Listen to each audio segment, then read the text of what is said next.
찬송가 542장입니다. 542장. 구주 예수 의지함이 심히 기쁜 일일세. 영생 허락 받았으니 의심하주 없도다. 예수 믿는 것은 받은 증거 많도다. 예수 귀한 예수 믿음 더욱 주소서. 구주 예수 의지함이 심히 기쁜 일일세. 주를 믿는 나의 마음 그의 피에 적시네. 예수 믿는 것은 받은 증거 많도다.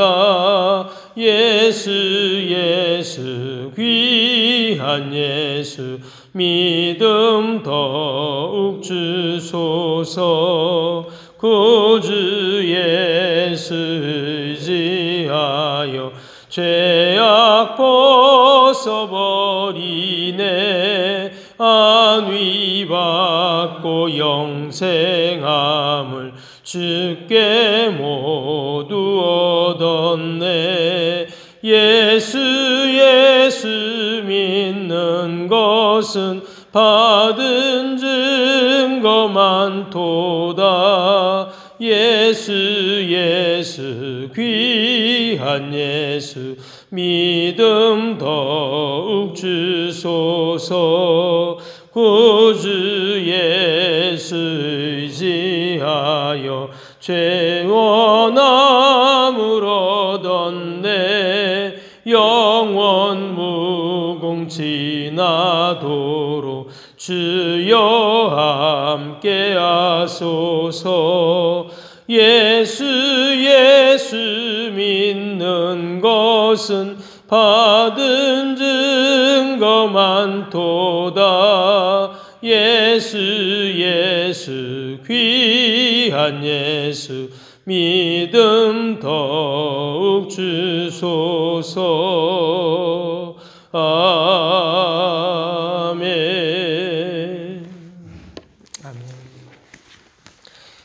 하나님 말씀은 시편 49편입니다. 시편 49편입니다. 뭇 백성들아 이를 들으라. 세상의 거민들아 모두 귀를 기울이라. 내 입은 지혜를 말하겠고 내 마음은 명철을 작은 소리로 읊조리리로다.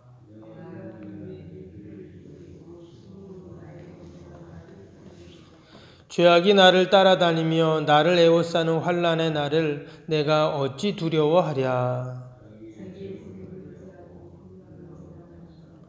아무도 자기 형제를 구원하지 못하며 그를 위한 속전을 하나님께 바치지도 못할 것은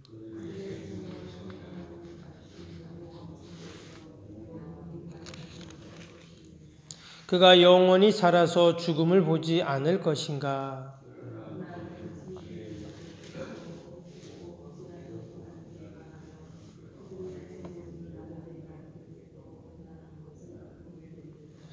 그러나 그들의 속생각에 그들의 집은 영원히 있고 그들의 거처는 대대에 이르리라 하여 그들의 토지를 자기 이름으로 부르도다. 사람은 존귀하나 장구하지 못하며 멸망하는 짐승 같도다. 아멘. 오늘 시편 49편은 우리가 천천히 이 시편을 묵상해 보면 우리에게 아주 중요하고 본질적인 질문을 한 가지 던져줍니다. 그것이 뭐냐면 바로 한 번밖에 없는 우리의 인생을 어디에 가치를 두고 살아야 하는가라는 그런 질문입니다. 동일하게 내 자신에게도 그런 질문을 할 수 있죠. 나는 지금 어디에 인생의 가치를 두고 살아가는가? 결국 그 가치가 우리의 삶의 이유가 되고 또한 목적이 될 것입니다. 예를 들어서 부자가 되는 것이 목표인 사람은 돈의 가치를 두겠죠. 그래서 어떻게 하면 큰 돈을 벌 수 있을까? 어떻게 하면 내가 돈을 모을 수 있을까? 이런 것을 생각하면서 살아가게 됩니다. 여러분, 세상의 명예와 권력과 지위를 목표로 둔 사람, 그 사람은 힘이라는 것에 가치를 두고 사는 인생입니다. 어떻게 내가 더 큰 힘을 차지할 수 있을까? 그러한 생각과 또 그런 삶을 살겠죠.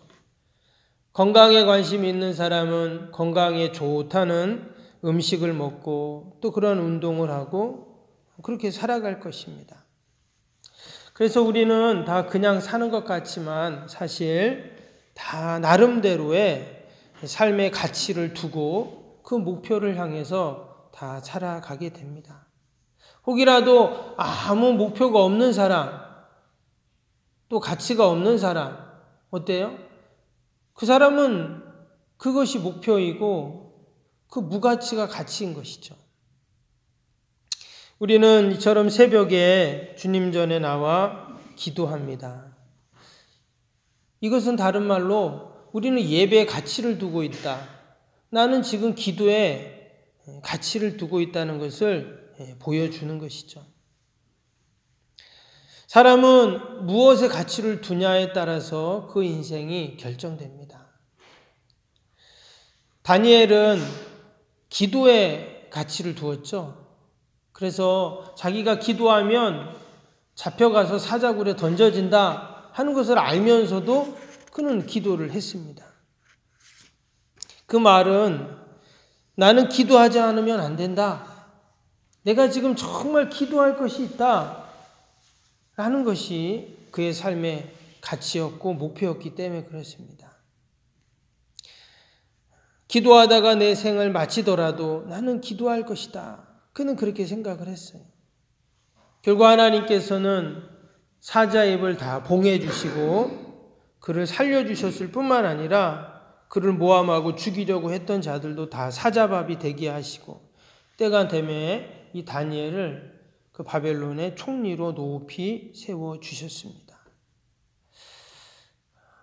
다니엘의 그 가치, 그가 둔 가치가 바르고 또 하나님이 기뻐하시는 가치였다는 것을 이제 보여주는 것이죠. 그 과정은 조금 힘들 수 있지만 그가 성공적인 삶을 살고 복된 삶을 살았던 이유는 그가 바른 가치를 두고 살았기 때문이다 하는 것입니다.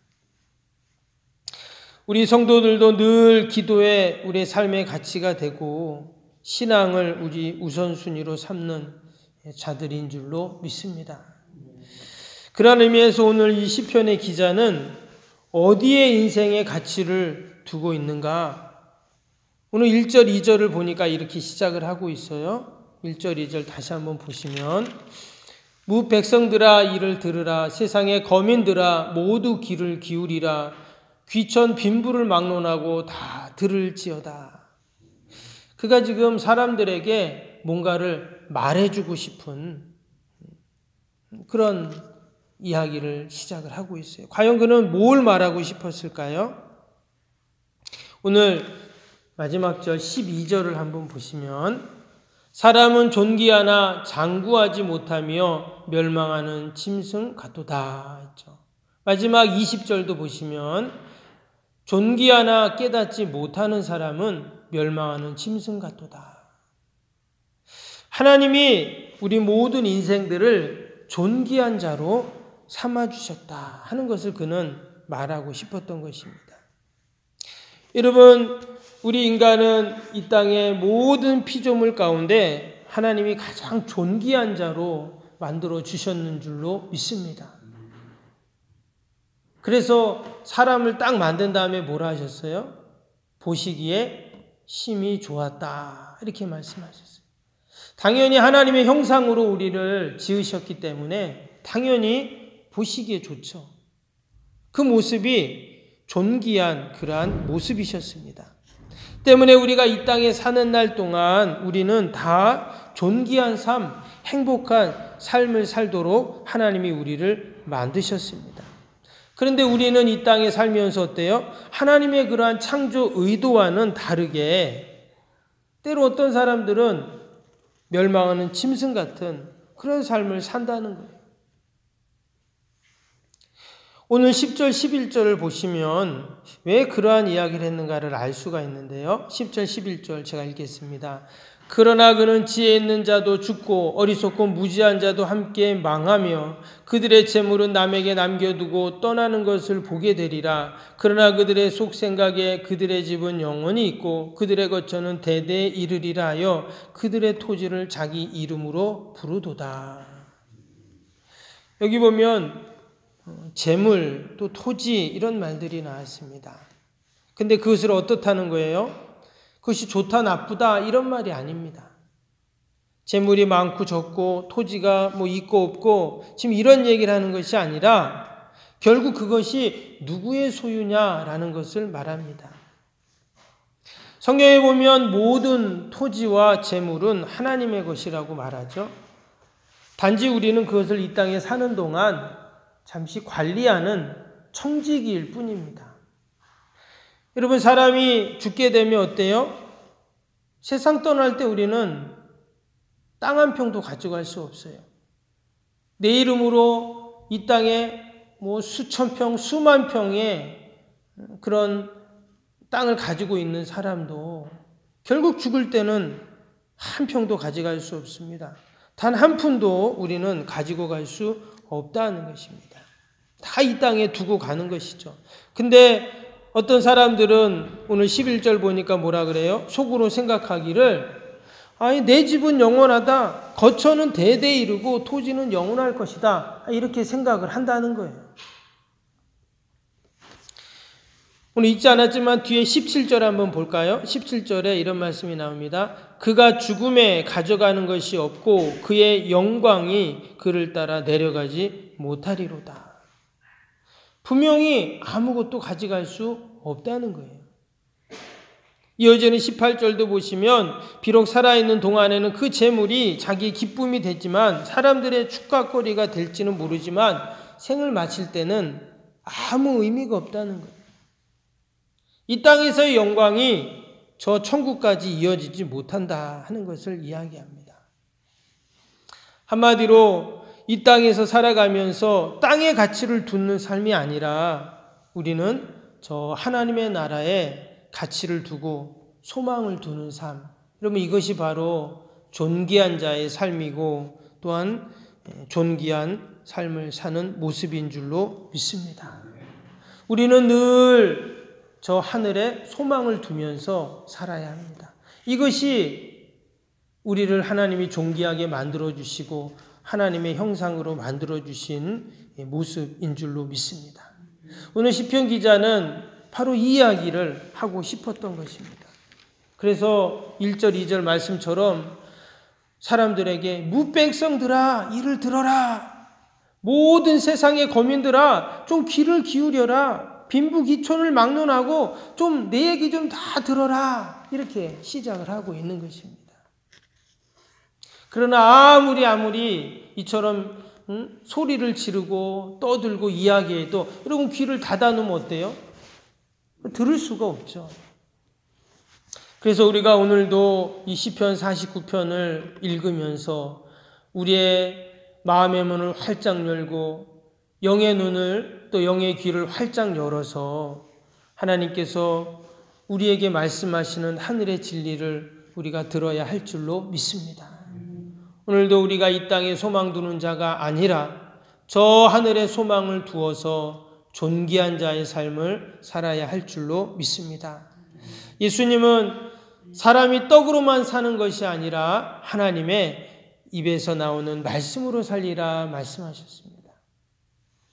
만약에 예수님께서 떡의 가치를 두셨다면 예수님은 어마어마한 가구점을 하셨을 겁니다.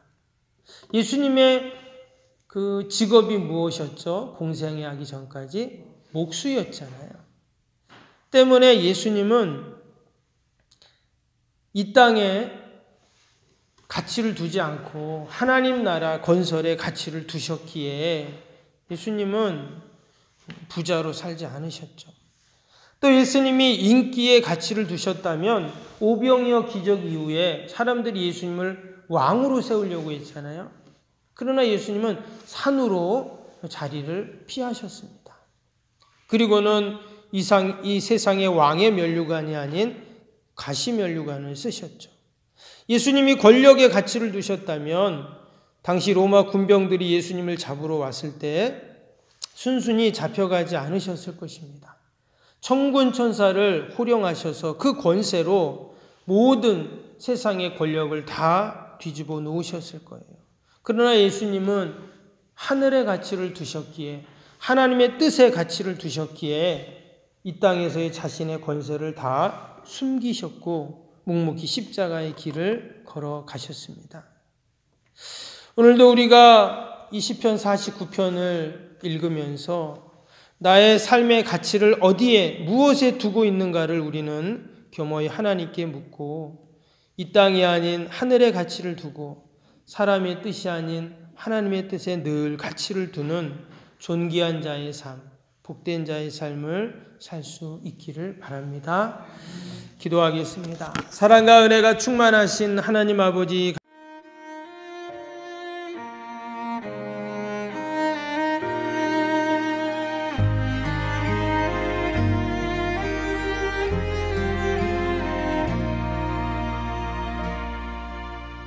나는 하나님을 예배하는 예배자입니다.